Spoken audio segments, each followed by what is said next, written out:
Good morning बच्चों। आज हम करेंगे मूविंग चार्ज एंड मैग्नेटिज्म का लेक्चर 6।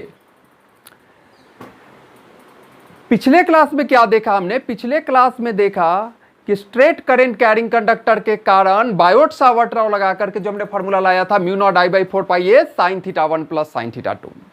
फिर सर्कुलर के कारण उसके सेंटर पे देखा था mu naught I by 2a। Okay, लेकिन आज हम सर्कुलर करंट के कारण सेंटर पे नहीं एक्सियल पोजीशन पे देखेंगे। उसके एक्सिस पे सेंटर से कुछ दूरी पे क्या फील्ड होगा वो चीज को हम देखेंगे। तो चलिए स्टार्ट किया जाए।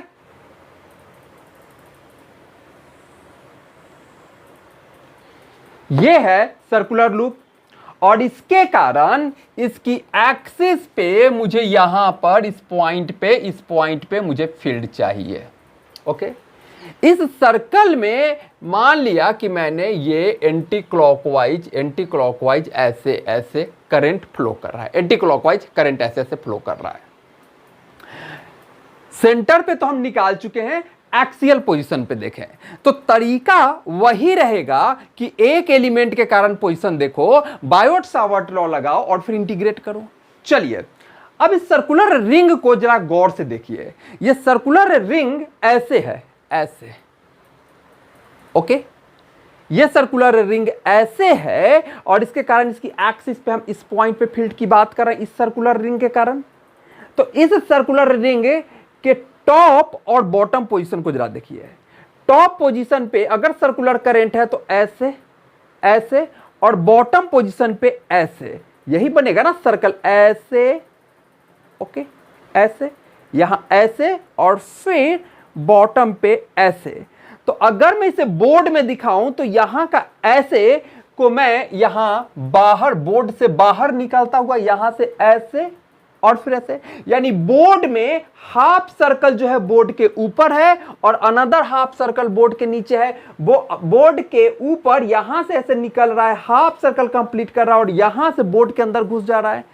ऊपर के डायरेक्शन को हम डॉट से दिखाते हैं और अंदर के डायरेक्शन को हम क्रॉस से दिखाते हैं। तो सिंबॉलिकली क्या हम इसे ऐसे रिप्रेजेंट कर सकते हैं? यहां से निकला यहां को गया, यहां से निकला यहां को गया, राइट।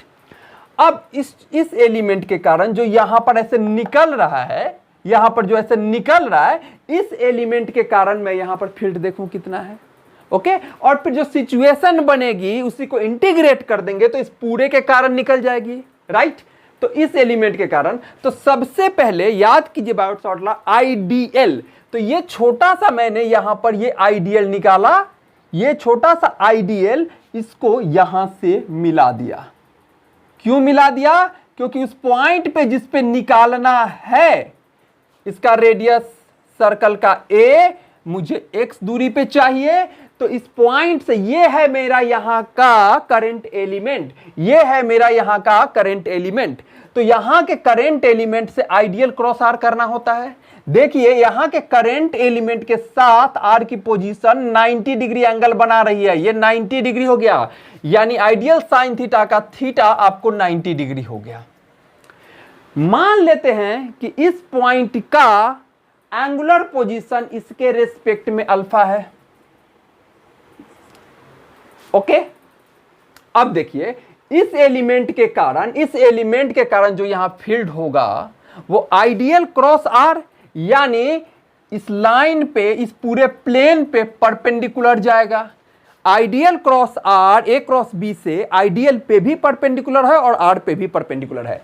ये आइडियल है और ये आर है, तो ये जो प्लेन बन रहा है वो आइडियल क्रॉस आर का प्लेन बन रहा है और ए क्रॉस बी इस पे परपेंडिकुलर, यानी ऐसे सीधा सीधी आप इस लाइन पे परपेंडिकुलर कर दीजिए। आर पे तो परपेंडिकुलर होना ही है ना आइडियल क्रॉस आर को, तो इस आर पे परपेंडिकुलर बना दिया मैंने, ये 90 डिग्री दिखा दिया। ठीक है, डायरेक्शन कैसे? देखिए जब भी करंट स्ट्रेट हो थंब को स्ट्रेट कीजिए उस करंट के डायरेक्शन में और पाम ले जाइए उस तरफ जिधर निकालना है, कर्ल कीजिए 90, ये आ गया ऐसे। अब इसके कारण जरा देखिए, ये यहां पर जो करंट है अंदर जा रहा है, यहां पर करंट अंदर जा रहा है, तो थंब अंदर कीजिए और डायरेक्शन इस पॉइंट पे ये वाला बन गया, ये वाला बन गया।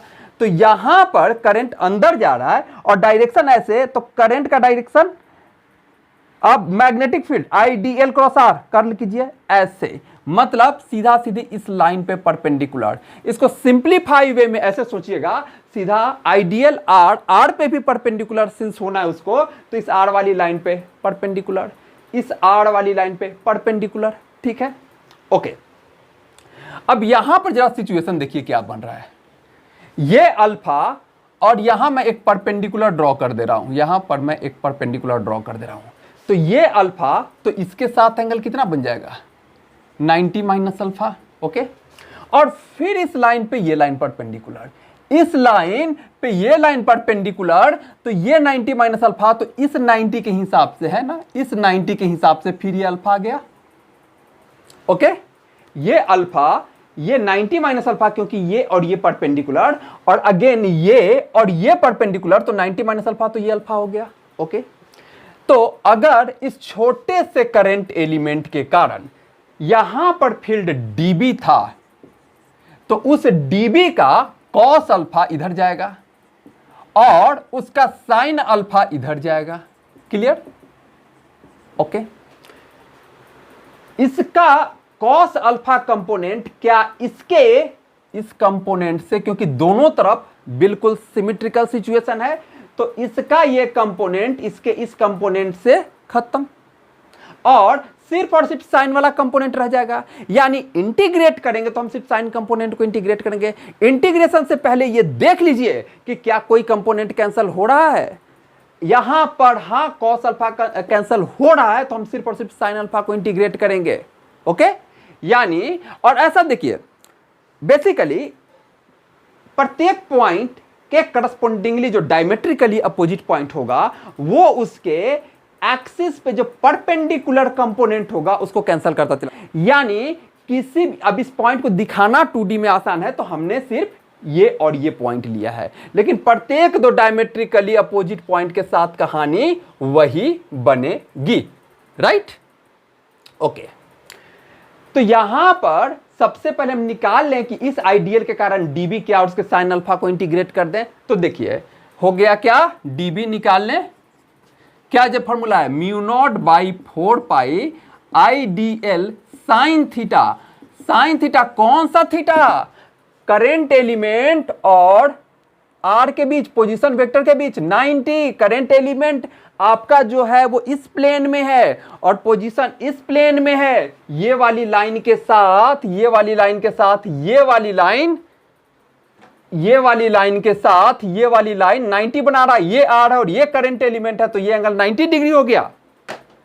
तो ये थीटा यहां पे 90 डिग्री और बाई आर स्क्वायर, यानी इस करंट एलिमेंट से इस पॉइंट के बीच की दूरी आर का स्क्वायर। तो कितना हो जाएगा, ये आर ए एक्स, तो ये हो गया under root a square plus x square. Okay, और इसका स्क्वायर यानी under root a square plus x square का स्क्वायर रूट हटा दूं, हो गया सीधा सीधी a square plus x square. Okay, theta equal to 90, तो ये हो गया mu naught by 4 pi I D L divided by a square plus x square. एक बार फिर से बता दूं, ये अल्फा इज नॉट थीटा, ये अल्फा इस पॉइंट की यहां से एंगुलर पोजीशन है, जो कोण बना रहा है उस कोण की एंगुलर पोजीशन है। ओके, ये सर्कल जो यहां पे कोण बना रहा है उस कोण की एंगुलर पोजीशन है, जबकि यहां जो थीटा होता है वो आईडीएल और आर के बीच में, जो मेरा प्रेजेंट केस में 90 डिग्री है। ओके, अब हमने देखा कि इस डीबी का सिर्फ साइन अल्फा को इंटीग्रेट करना है, कॉस तो डायमेट्रिकली अपोजिट पॉइंट के फील्ड से कैंसिल हो रहा है।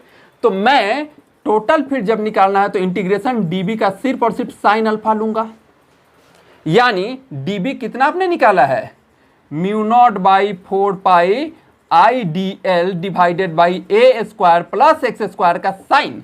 अब इससे साइन देख लें, साइन अल्फा इक्वल टू पर ये परपेंडिकुलर अपॉन हाइपोटेन्यूस, यानी ए अपॉन आर, और आर है मेरा under root a square plus x square.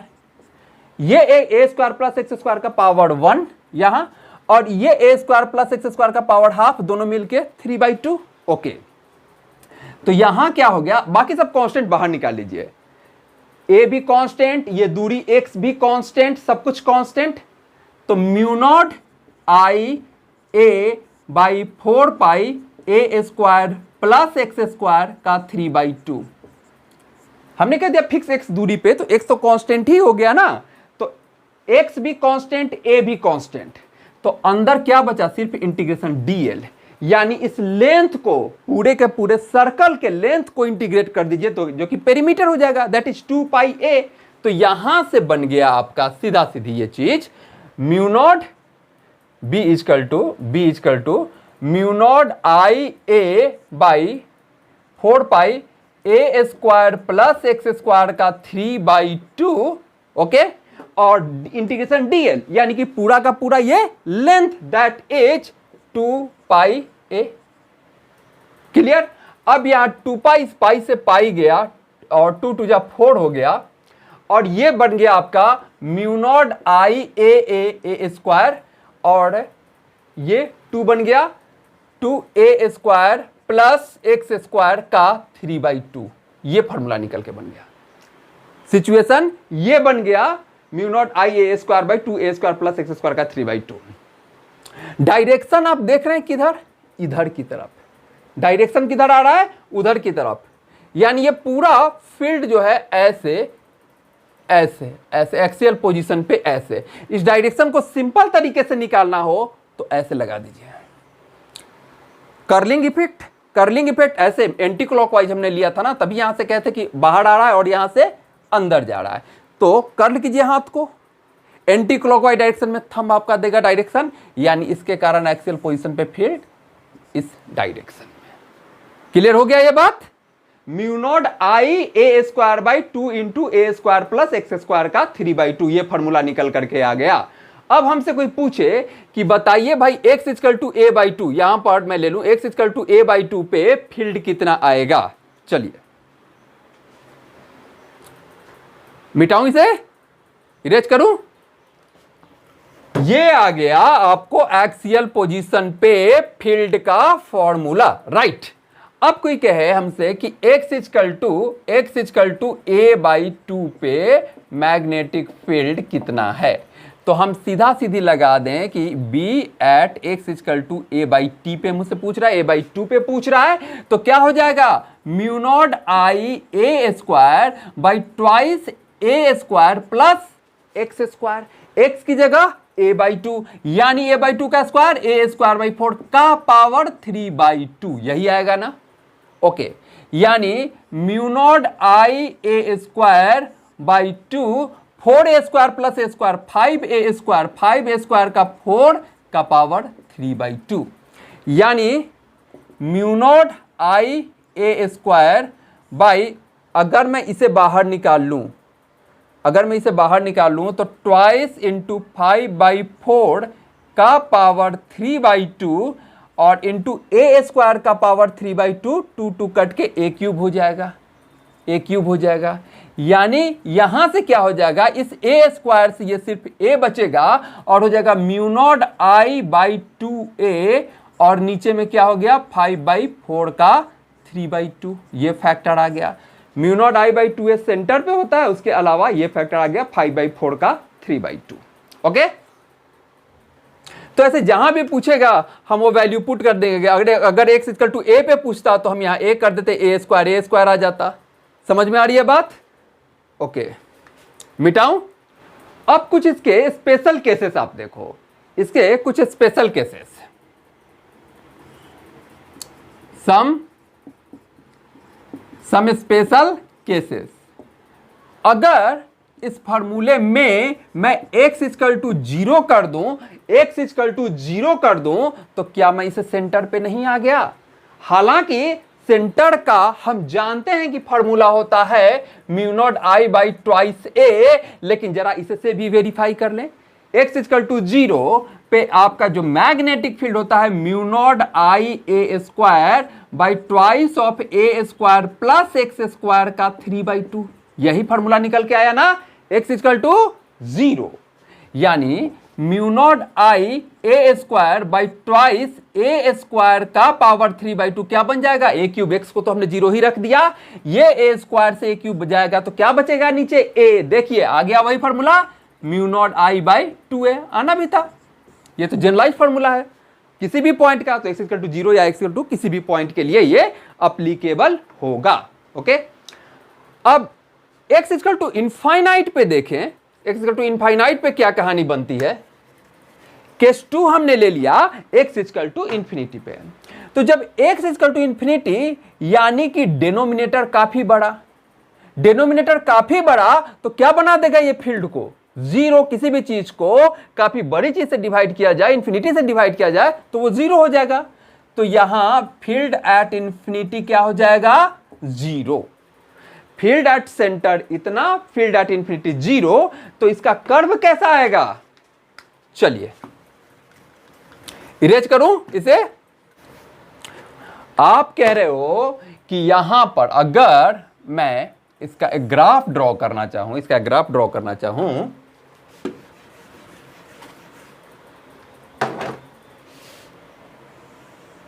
तो ये हो गया आर एक्स इक्वल टू 0, मतलब सेंट्रल पोजीशन, सेंटर कह लो। और इधर ले लिया हमने इनफाइनाइट और इधर हो गया माइनस इनफाइनाइट। तो दूरी बढ़ते जाएगा, डिनोमिनेटर बड़ा होते गया, घटते और इनफाइनाइट पे जाते जाते 0। और यहां पर सेंटर पे ये वैल्यू है इतनी, जिसको कि हमने कह दिया क्या, ये इधर मैं ले रहा हूं b, तो यहां पर ये वैल्यू हो गई mu naught I by 2a। Okay, यहां पर ये वैल्यू हो गई कितनी, mu naught I by 2a। और यहां से घटते घटते यहां पे 0, और यहां से घटते घटते ऑलमोस्ट 0, टच तो बिल्कुल नहीं करेगा, एकदम से ऐसे हो जाएगा, यानी कि यहां पर ऐसे, यहां से घटते घटते घटते घटते घटते घटते घटते घटते यहां ये इंफिनिटी पे कहीं जाके 0, और यहां से भी ऐसे, तो यहां से घटते घटते घटते घटते घटते घटते घटते ऐसे, इस तरह का सिचुएशन आ जाएगा। यही सिचुएशन आएगा ना। ओके, तो यहां पर एक चीज देखिए, हमने सबसे पहला case x equal to a by 2 पे निकाला था फील्ड। ओके, a बाई 2 यहां का कहीं पोजीशन बनता है, यहां पर x equal to a by 2 का पोजीशन बनता है। ये पॉइंट, अब देखिए ये चीज का कर्वेचर देखिए कैसे हो रहा है। पहले ये कॉनकेव नीचे की तरफ ऐसे आ रहा था, और फिर ये ऐसे हो रहा है, कॉनकेव होने लगा। पहले कॉन्वेक्स और यहां से कॉनकेव। तो यही x इक्वल टू a, ये जो पॉइंट बनता है जहां से वो अपना कर्वेचर चेंज करता है, ऐसे होने के बाद फिर ऐसे होने लगता है, तो यही पॉइंट बनता है, वो x equal to a by 2 पे होता है, और इसको हम कह देते हैं point of inflection. Point of inflection, point of inflection कह लीजिए, या पॉइंट ऑफ सिंपल क्या है ये, basically change of radius of curvature, point of change of radius of curvature. Okay, radius of curvature. Okay, देख लिया आपने, ये सारे केसेस हमने देख लिए। अब इसका एक और स्पेशल केस देखते हैं, जब हम x इंफिनिटी तो नहीं लेंगे, पर x a की तुलना में काफी ज्यादा होगा। राइट, ओके, इरेज करूं इसे। वो पॉइंट हमारा इंफिनिटी तो नहीं है, पर x की तुलना में क्या है, काफी ज्यादा है, यानी इस सर्कल से हम काफी दूर का पॉइंट ले रहे हैं। ओके, फॉर्मूला क्या है आपका, b इक्वल टू, फॉर्मूला है आपका b equal to mu naught I A square by 2 of A square plus x square का 3/2। आप कह रहे हो केस 3, मेरा ये केस 3 हो गया भाई, x much much greater than a। Okay, जब x much much greater than a है, तो x स्क्वायर और भी ज्यादा बड़ा a स्क्वायर की तुलना में, यानी एक्स स्क्वायर प्लस ए स्क्वायर रफली इक्वल टू एक्स स्क्वायर, क्योंकि काफी बड़ा ये चीज हो गया, तो उसमें थोड़ा सा ए स्क्वायर जोड़ें या माइनस करें कोई फर्क नहीं पड़ेगा। तो इस अप्रोक्सीमेशन के साथ मैं क्या मैथमेटिकली से ये नहीं लिख सकता हूं कि एक्स स्क्वायर प्लस ए स्क्वायर रफली एक्स स्क्वायर ही है।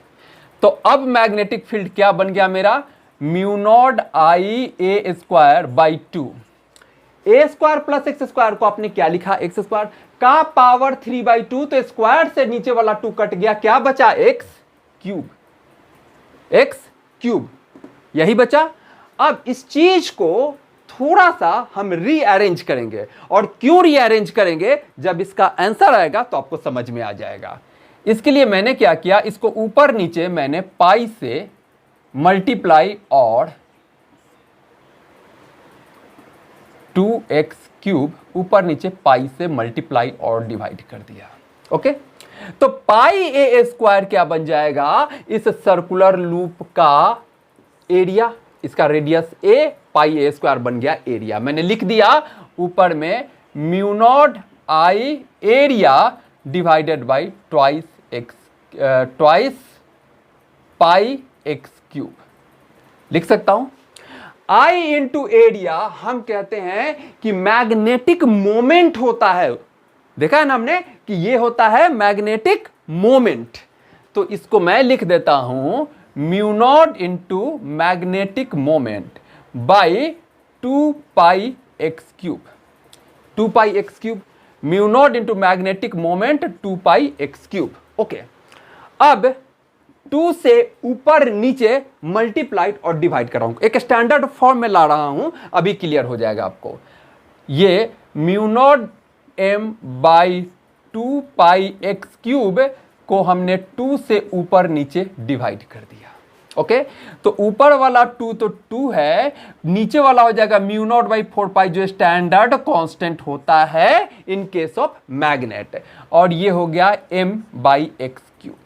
ओके, इसको अगर इस कांस्टेंट को मैं जैसे इलेक्ट्रोस्टेट में मैं k लिखता था तो इसको kb लिख दूं, यानी मैग्नेट का कांस्टेंट लिख सकता हूं। तो ट्वाइस मैग्नेटिक सिचुएशन यहां का constant into magnetic moment by x cube. याद कीजिए, याद कीजिए, हम कहते हैं जब ये बात कि ये जो है एक डाइपोल की तरह बिहेव करता है जिसका मैग्नेटिक मोमेंट होता है आई ए, ये बात हम कह रहे हैं। तो जब इलेक्ट्रोस्टैट में आपने पढ़ा था, जब इलेक्ट्रोस्टैट में आपने पढ़ा था क्या कि ये जो डाइपोल है माइनस क्यू प्लस क्यू, ये जो डाइपोल है इसके बीच की दूरी हम कितना ले लेते थे, 2a से एक पॉइंट P लें जो कि इसके सेंटर से काफी दूरी पे होता था r much much greater than a। तो उस केस में जो यहां फील्ड का फॉर्मूला आता था, याद कीजिए, आता था ट्वाइस के P by x cube, twice के पी बाई एक्स क्यूब इस डाइपोल के कारण। तो अब हम ये कह रहे हैं कि ये मेरा सर्कुलर लूप मैग्नेटिक डाइपोल है, तो उसका भी सिमिलर फॉर्मूला नहीं आना चाहिए। देखिए बिल्कुल, ट्वाइस के पी बाई एक्स क्यूब, के वहां का कांस्टेंट p, डाइपोल मोमेंट उसका x, वहां से दूरी, यहां 2 के बी, यहां का constant mu naught by 4 pi m, magnetic moment x cube, 2 के p बाई एक्स क्यूब, 2 के m by x cube. Clear हो गया? फर्दर इंफेसाइजेशन कि ये चीज एक मैग्नेटिक डाइपोल की तरह बिहेव कर रहा है। ओके, चलिए, तो यहां पर हमने ये देख लिया कि कंप्लीट रिजेम्बलेंस है। तो जब भी कभी जरूरत पड़ेगी, जब भी कभी जरूरत पड़ेगी तो हम इस लूप को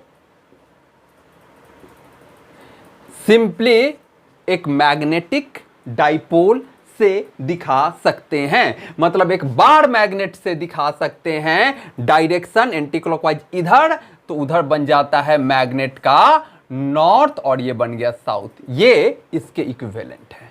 क्लियर? ओके, अब हम देखें कि भाई एक्सियल पोजीशन पे तो हमने देख लिया कि उसका डायरेक्शन निकालने के लिए कर्ल किया, जैसे क्लॉकवाइज है तो ऐसे, एंटी क्लॉकवाइज है तो ऐसे डायरेक्शन। ओके, लेकिन उसके अलावा दूसरे पॉइंट्स पे इसके कारण मैग्नेटिक फील्ड, सर्कुलर लूप के कारण मैग्नेटिक फील्ड का डायरेक्शन क्या होता है, तो उसकी एक पिक्टोरियल व्यू लेंगे, नॉट एग्जैक्ट, एक रिप्रेजेंटेशन उस चीज की लेंगे। ओके, देखा जाए, ये वो सर्कल है। इस सर्कल में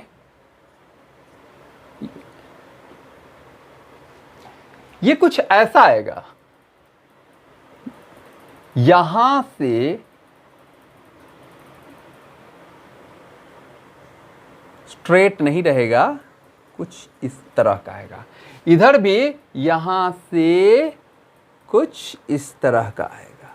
ओके,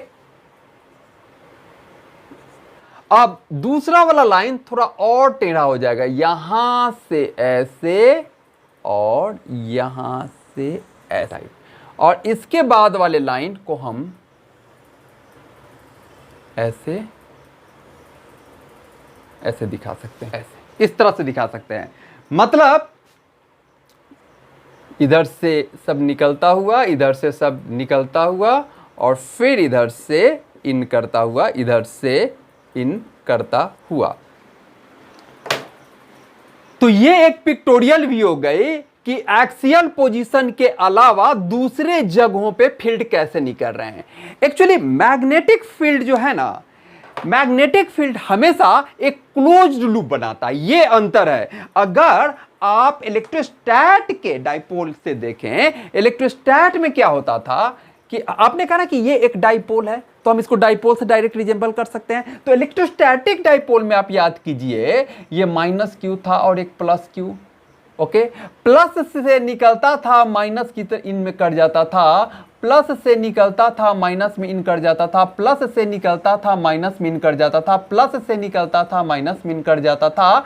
कुछ ऐसा ही था ना फील्ड, ऐसे ऐसे यहां पर इन करता हुआ, यहां पर इन करता हुआ, फिर ऐसे, फिर ऐसे, फिर ऐसे, फिर ऐसे।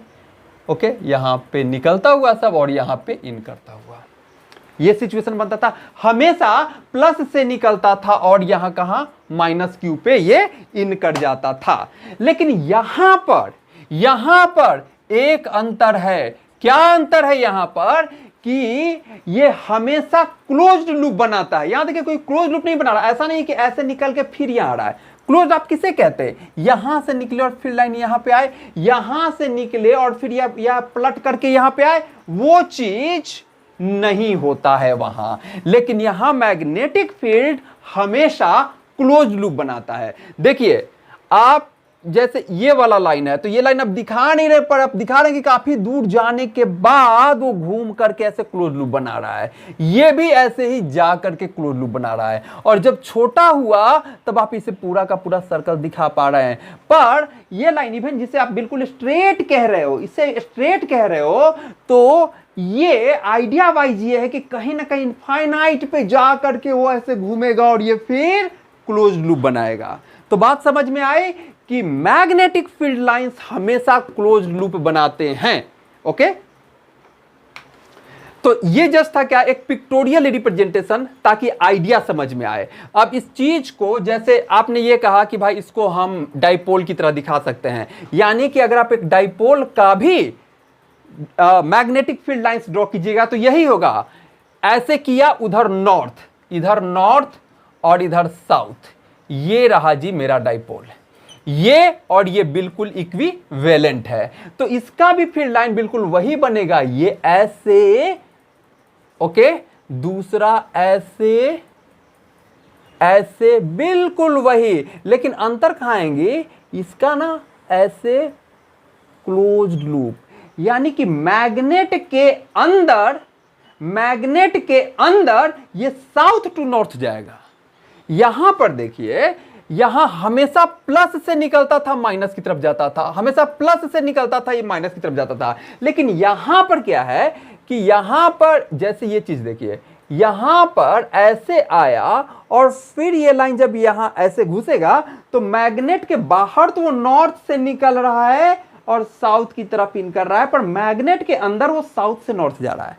आप देख रहे हैं, यहां से निकला यहां को गया, पर मैग्नेट के अंदर ये तभी तो क्लोज लूप बनाएगा। अगर अंदर भी नॉर्थ से निकले और साउथ जाएगा तब तो क्लोज लूप बना नहीं पाएगा। इससे क्लोज्ड होना है, यहां पर क्लोज्ड होना है। जैसे ये लाइन यहां से निकला और यहां इन हो रहा है, तो ये इसे यहां क्लोज्ड होना है। ये यहां पर मैग्नेट के अंदर साउथ से नॉर्थ उल्टा जाएगा और क्लोज्ड लूप बनाएगा। तो ये मैग्नेटिक फील्ड लाइंस में एक अंतर है कि ये हमेशा ही क्लोज्ड लूप बनाते हैं। ठीक है, तो आज हमने देखा magnetic field due to circular coil कहां पे, एक्सियल पोजीशन पे। ओके, अब इसमें बच गया है आपको एम्पियर्स लॉ, सोलेनॉइड, टॉरॉयड। तो इन चीजों को अब हम अगले लेक्चर में देखेंगे। तब तक पढ़ते रहिए। Thank you.